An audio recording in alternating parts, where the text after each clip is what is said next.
Yesterday, Dogecoin surged to over 9 cents, but this morning it's been giving up all of those gains. So what's driving this price action and what's going to happen next? In my recent videos, I've been calling for a breakout of the consolidation range that Dogecoin has been stuck in for some months now. And according to this article on Finbold, Dogecoin has surpassed 1 million daily transactions in February. As you can see by this chart indicating the number of transactions, it's been absolutely surging over the last month or so, and it looks like retail investors are starting to re-enter the people's currency. According to You Today, Dogecoin's rebound was triggered as whales drive $1 billion in volume. It says Dogecoin has recovered from its prolonged decline in the last week, with a jump in trading volume topping $1 billion owing primarily to the acts of large holders known as whales. The number of large transactions, defined as transactions exceeding $100,000, has seen a notable increase. In the last 24 hours, there have been 1,112 such transactions, indicating a flurry of activity among major players in the Doge ecosystem. So it's not just small-time retail investors like you and me, but it's also the huge whales that are pumping more than $100,000 in a single transaction into Dogecoin, and I think this is just the beginning, as we've just started to see the news return around Dogecoin developments, and big companies like Ferrari are just now starting to accept Dogecoin as payment again. It's been a long time with no news coming out at all about Dogecoin, but if you just go over and look at X, you can see that the community is really coming back, and it's not just bots, there's actual real people that are pumping up the Dogecoin narrative. So like I keep saying, as retail continues to return and the community continues to rally around the Doge, I think it's going to continue pumping us up to the moon, and this under Doge has yet to see its day. All of this great news has been seeing Dogecoin absolutely exploding in price recently, with it hitting more than 9 cents yesterday, with a rise of more than 11 cents over the past 2 days. Unfortunately, it looks like it has reached the top of this trading channel, bouncing off of this upward trending resistance line and being rejected, dumping all the way back down to this upward trending support line.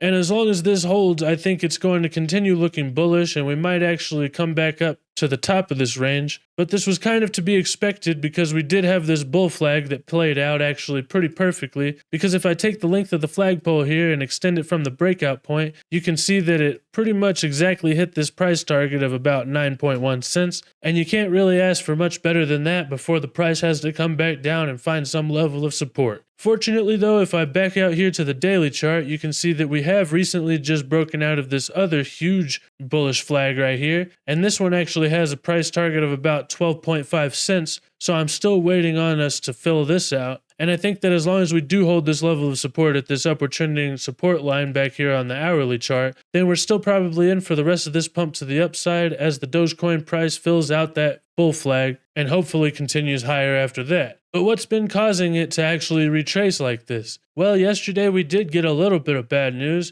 As this article on the Crypto Basics says, Shiba Inu survives as Coinbase kicks out Bitcoin, Dogecoin, and others from payment product. This is a little bit of a complicated subject, and I'm a little bit of an idiot, so I'll try to keep it simple here. But from what I understand, basically Coinbase made it impossible to settle your transactions directly with the Dogecoin or Bitcoin blockchain, and it seems like they're probably going to be using some kind of proxy to do actual Coinbase payments through the Coinbase commerce platform. It says the division's product lead, Lauren Dowling, revealed that the new upgrade includes the removal of Bitcoin and other UTXO-based cryptocurrencies, including Dogecoin and Litecoin. A UTXO is an unspent transaction output, which refers to a transaction output that can be used as input in the new transaction. Basically, it's a way of settling a transaction where the coins that are transferred are just portions of individual coins. Like, for instance, if you had 4 UTXOs of 0.25 Bitcoin, that would equal 1 whole Bitcoin, kind of like quarters to a dollar. It's really complicated, but it's just a different way of settling transactions from what Ethereum and smart contract technologies use. And basically what Coinbase is saying is that it was just too complicated for them to actually implement this technology into settling transactions through Coinbase Commerce. And this is bad for the blockchains of Bitcoin and Dogecoin and things like that, because it just lowers the volume that's actually happening on the network. Misha Bor really had a good take on this, and he's one of the big champions of Dogecoin, so go follow him if you haven't already. He said, as he said countless times, exchanges are not your friends. Never rally behind folks like Brian Armstrong or other exchange CEOs. They are just businessmen without interest in cryptocurrencies, but only for profits and for power over the market. They cannot be advocates for the most important promises of the tech, which are decentralization, permissionlessness, and privacy. Well, that does make sense because obviously with them running centralized exchanges, they're obviously not going to be for decentralization, permissionless, and privacy because that just goes against their business model. Brian Armstrong has been seemingly a champion for cryptocurrency, but he does have a business to run, and you always have to be skeptical of the agendas that these people actually have behind the things that they're doing. He goes on to say that if you have to, use exchanges for trading and then withdraw. If you are a merchant that's interested in crypto for the long-term benefits it can provide to your customers, use third-party tools not built by these centralized parties. And down here in the comments, we actually have a real great example of why you should not keep your cryptocurrency on exchanges, because as this meme said, I shorted Doge with your money and it's gone. Well, this is Barry Silbert, former CEO of GBTC. Supposedly he stepped down, but he used a lot of Dogecoin investors' funds to actually short Dogecoin and opened up a whole trading fund, dumping on Dogecoin and making the whole price totally collapse at the top of the market last time. But if you didn't have your Dogecoin on exchanges, he couldn't have used it to actually short your Dogecoin. So never leave your cryptocurrency on a centralized exchange or it'll be used as liquidity to manipulate the price. Finally, before I go, I just wanted to say I've been getting a lot of new subscribers and I really appreciate that. Thank you guys so much for coming along for the ride. I also just made a new YouTube channel. It's over at The Only Good News, and I'm running with the same brand basically, but it's going to be all about political commentary and current events. There's already a few videos up over there, so if you like this content, go check that out. And don't forget to hit the like and follow or subscribe button on whatever platform you're watching this on. Also, you can follow me over on X for additional content and early releases of all of my videos. It's over at Only Good Channel. There's links down to everything in the description. And thank you again for watching. But most importantly, don't forget to have a wonderful day, and I'll see you next time. Bye.